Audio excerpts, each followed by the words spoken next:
And here's the final 5 stories we are keeping an eye on today. A shortage of prescription painkillers caused by manufacturing disruption is expected to continue into the new year.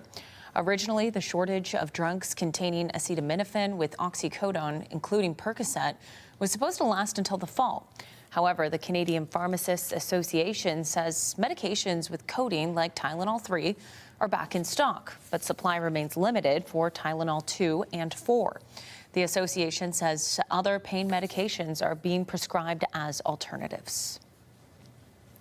A new report from the Salvation Army suggests most Canadians think U.S. tariffs are directly affecting their pocketbooks.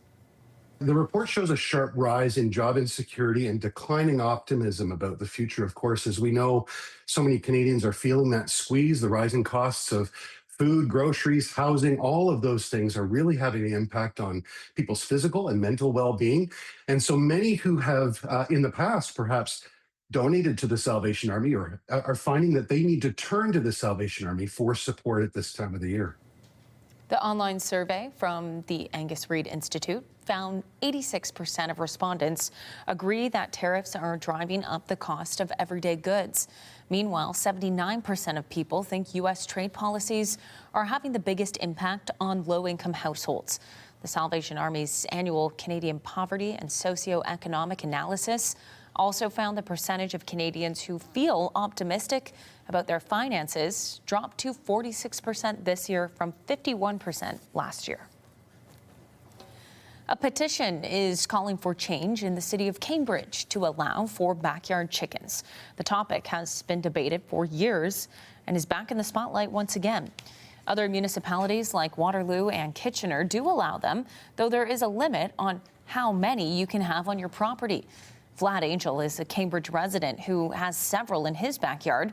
Some of their names are Jennifer Lopez and Lindsay Lohan. He says he was given a note from his doctor that allows him to keep them and says they are known to help with anxiety and depression and believes the city should rethink its rules. They make me happy. They make my kids extremely happy. I mean, I have a 10-month-old daughter who's too young to really understand. But if she's sitting down, they'll come to her and sometimes they'll sit in her lap. They're extremely friendly. The dog loves them. So they've just, they live in perfect harmony with really everybody around us. My daughter do. At 6, CTV's Heather Centerin will meet another Cambridge man who says bylaw actually gave him a notice to get rid of his chickens by next week. If skies permit, the moon will shine extra bright overnight as it gets close to Earth, as it will all year. This evening's supermoon will come within 357,000 kilometers of Earth. Since the moon's orbit isn't a perfect circle, it gets nearer and farther as it swings around our planet.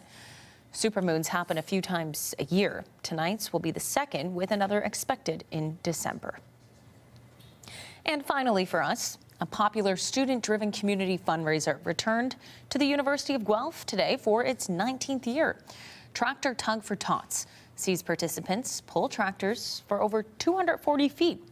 This year, the funds raised are going to support the autism program at St. Joseph's Health Center in Guelph. A record 25 teams took part today. This is my 3rd year here at the university and 3rd year participating in this event. Overall, it's a great way to donate to the great charities they have each year and get out and have some fun with our friends and peers here at the University of Guelph. This year's fundraising goal was $15,000. CTV's Ashley Bacon will hear more from participants and organizers tonight at 6. Hopefully, they're not too tired after all that hard work out there today.